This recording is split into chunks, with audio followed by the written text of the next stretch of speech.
Wah, selamat pagi Pak Purbo. Selamat pagi Mas. Gimana? Apa kabar Pak? Baik. Wah, lagi ngapain nih? Ya biasa, korek-korek batu. Oh gitu.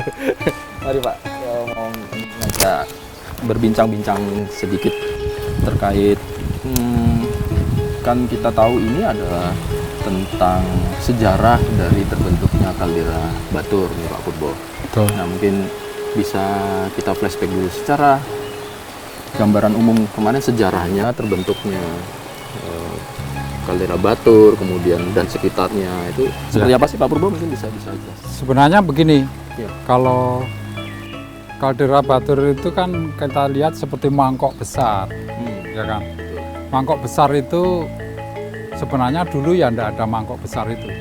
Tapi bayangkan dulu ada gunung seperti Gunung Agung dan gunung namanya Gunung Penulisan. Ya, Gunung Agung dan Gunung Penulisan ini dua gunung. Gunung Penulisan itu 5 kali lipat Gunung Agung besarnya. Ya, jadi dari Penulisan sampai Abang itu nyambung saja. Dari situ kemudian meletus besar pada 30.000 tahun lalu. 30.000 tahun lalu meletus besar dan itu berseri beberapa hari. Dan kita di sini di daerah ini sebenarnya kita melihat letusan besar itu mengarah kemana-mana dan khususnya ke arah selatan. Jadi letusan besar membentuk kaldera yang pertama kalau Pak. Nah, sebenarnya letusan besar gunung api yang sangat besar, letusan sangat besar itu membuat dapur magmanya kosong. Oh, Karena dapur magmanya kosong ambles. Jadi bukan karena tubuhnya itu hilang, tetapi karena tubuhnya ambles ke dalam dan membentuk mangkok. membuat mangkok itu. Ya, dan itulah yang fenomena kaldera yang kebetulan di Bali ini punya dua. Satu di Batur, mangkok kaldera itu, yang satu di Buyan Beratan. Sebenarnya dua itu. Dua itu ya Pak. Nah, jadi kita tidak lihat lagi gunung kerucut, gunung yang utuh. Baik, karena turun tadi. Karena ambles dapur magmanya kecepatan keluarnya terlalu besar. Baik, itu Ya. Letusan pertama. Ya. Kemudian kalau nggak salah ada letusan kedua. Nah, sebenarnya kalau kita sebut meletus besar itu tidak dalam arti satu shot. Baik. Tetapi itu mungkin bisa 4 shot, 5 shot dalam sehari, 2 hari. Ya, letusannya itu sangat besar sehingga mungkin produknya bisa sampai 10 km kubik. 10 km kubik Volume. 10 km kubik itu kan ya 2 kali 2 kali 3 lah. 2 km kali 2 kalau ditumpuk. Baik.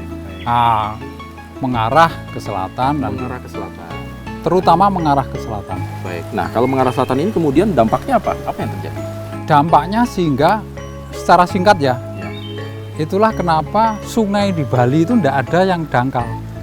Sungai di Bali semuanya dalam, karena sebenarnya sungai di Bali itu menggerus endapan itu dan itu menjadikan semua dinding sungai di Bali itu dalam-dalam. Jadi misalkan kita di Jawa, di Jogja, di Solo nggak ada sungai kok dalam, Sedalam itu. datar. Nah, itulah kenapa dalam, karena sebenarnya sungai itu dibentuk di endapan yang tingginya itu. Baik. Jadi air ini memotong dan menggerus sampai dalam. Sekian puluh tahun, sekian ratusan Ya, tahun. akhirnya sampai air sungai ini mesti kembali ke dasar awal Baik. dengan dinding-dinding yang tinggi. Nah, itulah kenapa kalau di atas karena sangat dalam, dindingnya tinggi, maka timbul seperti ceking yang harus perlu terasering tinggi. Mana ada terasering di Yogyakarta, nggak ada. Karena itu kondisi endapannya tinggi. Iya. Jadi memang ini ya boleh dikatakan jadi gunung berapinya apalah meletus kalau bahasa kita, Ya. kemudian terbentuk kaldera, akhirnya sedemikian rupa terjadi apa ya Pak ya? Topografi atau apa bahasanya Pak? Ya, jadi kan Itu akhirnya kalau letusan besar itu kalau mengalir kan seperti bubur yang sangat besar sekali volumenya ya. Kalau bubur ya satu truk itu kan 8 meter kubik satu truk. Ini 10 km kubik. Jadi bisa dibayangkan volume besarnya dan dia mengalir seperti bubur, betul-betul bubur. Disertai awan panas, disertai abu, disertai apa bergerak masuk selatan. Nah sebenarnya kalau kita bayangkan Pulau Bali itu sebelum ada Pulau Bali itu dulu apa?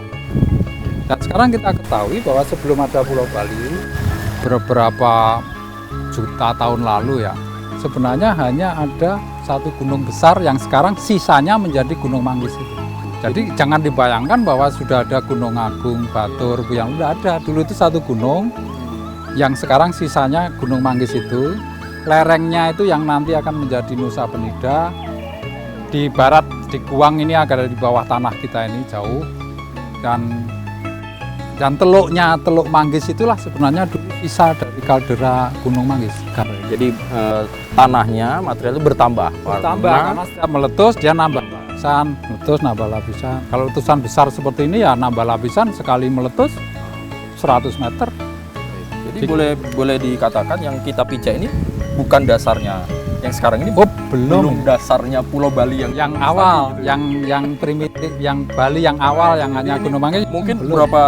berapa meter kali di bawah? Ya, perkiraan saya kira-kira ini kalau kita gali 20 meter lagi, kita akan ketemu landasan awalnya Pulau Bali. Nah, saudara jangan kemana-mana, nanti tetap bersama Pak Purbo. Kita akan melihat lapisan-lapisan itu, mungkin Pak Purbo akan lebih menjelaskan lagi.